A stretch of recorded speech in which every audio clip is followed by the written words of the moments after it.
আহ, পরিবেশটা অনেক ঠান্ডা।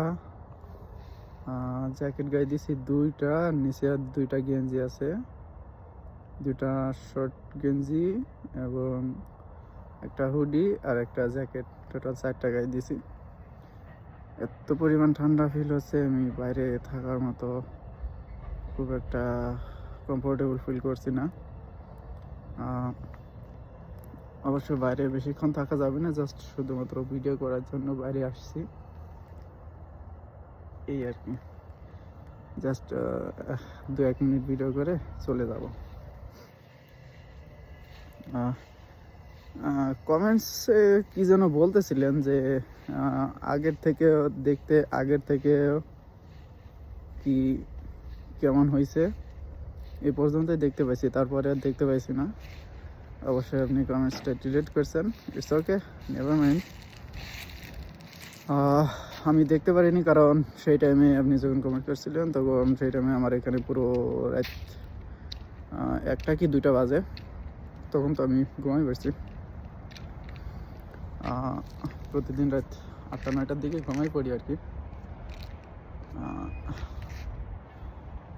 বেশি রাত না জায়গাটাই ঠিক ভালো। যে পরিমাণ ঠান্ডা, আর এই ঠান্ডার ভিতরে আমি এটা করে বেড়াচ্ছি। তো যে কমেন্টটা ডিলিট করছেন আবার করেন কমেন্টটা, দেখা হবে কেমন হয়েছে আগের থেকেও, সেটা আমি জানি না।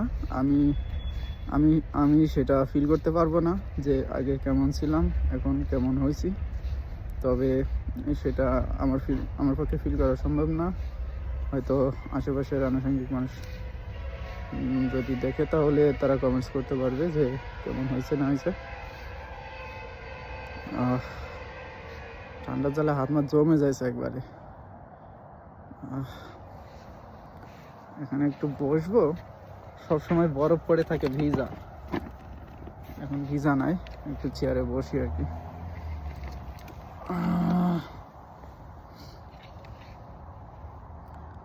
যাই হোক, আশা করি আপনারা সবাই ভালো আছেন, ভালো থাকেন, দোয়া করি সবসময় ভালো থাকেন। সেটা আমি জানি না, আপনারা হয়তো চাইবেন যে আমি ভালো না থাকি। ভালো থাকাটা না থাকাটা সেটা উপরের উপর থেকে ডিসাইড হবে, সে যেভাবে রাখবে সে